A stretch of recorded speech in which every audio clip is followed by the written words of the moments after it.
And Ron MacLean joins us now. The book is Hockey Towns. And Ron, when people see you, they think Hockey Night in Canada. They think hockey players, but they also think referees, and reffing does come up in this. Yeah, actually, especially in Vancouver, where remember Auger and Burroughs. We won't get into that. Alex has forgiven me, and I hope you have too, but refereeing is such a labor of love for me. And that book, Ian, is primarily all NHL stories, save for one, and it's a chap named Charlie Lennox, who was my assigner in the Ontario Hockey Association, gave me all my junior A and university hockey games to referee, and he was a real mentor to all of us who officiated in Ontario.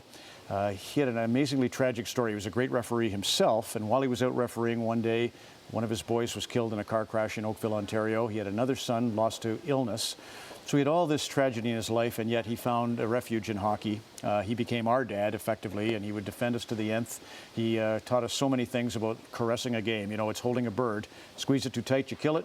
Don't have a grip, it flies away on you. And so he's in the book, and as is my favorite NHL referee, and I know no one would guess that my favorite referee was a guy named Lance Roberts. Had a pretty good career, but he was definitely not in the Bill McCreary, Kerry Fraser, ilk. But he was my favorite for a lot of reasons. He could control the Red Deer Rustler St. Albert shenanigans. He signaled in such a way that I thought was so cool. Lance Roberts. So, and for your boy Daniel, who's living out the same story as I've lived, I think that's one of the pearls of wisdom that'll come out of the book. So my son refs at a minor level now and loves it. You obviously love it, but there's still some tough things about being a referee, and I could tell you stories about mistreatment, and you've lived through them as well. Your son Daniel, and I've been there, he had to peek out the door that gets to the back alley just to make sure the coach isn't going to kill him after as he tries to exit. For sure there's that intensity, and you mentioned to me that Daniel obviously understands it's not him. It's the heat of the moment. It's the almost irrational behavior that comes part and parcel with the way we hype and ratchet up the love affair with hockey. So we know that.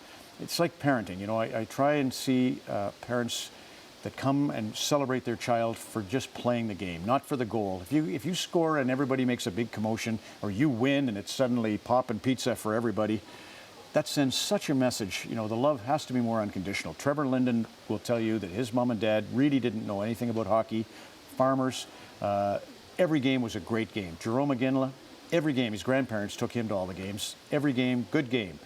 Leave it at that. And then from the ref's point of view, we know, it's not a personal attack. It's very difficult, but you will survive in the game if you just keep that perspective. But and it's interesting you talk about Jerome McGinley and Trevor Linden. There's a point in hockey at which every parent believes that their kid is going to make it to the NHL, and sometimes the referee they think is standing in the way. For sure, that's all it is. You're exactly right. Barbarians are at the gates. The same way we sort of rule society by creating that enemy in order to attain whatever our political motive or our corporate motive. That happens in an arena, so it's as simple as that. And people now invest as much as $300,000 to get their child to the National Hockey League, and they do not want that bad call. And they do not want that loss, because they feel, as I was telling you once, that a winning team has cachet. And if you're a part of a winning team, you ratchet up your order in the draft immediately. But a referee, like a great educator, is blessed with the knowledge that they're there to serve and protect. They are there to let the guest be the star, much like you and I try to do in our interviews. It's just such a wonderful vocation, and it's such a great escape. It's the couple of hours where nothing is on your mind except for the task at hand. It's one of the great, great hobbies. Well, clearly you love the game, you love reffing, you love hosting your TV show, and you love writing books, and great talking to you. Cheers, Ian.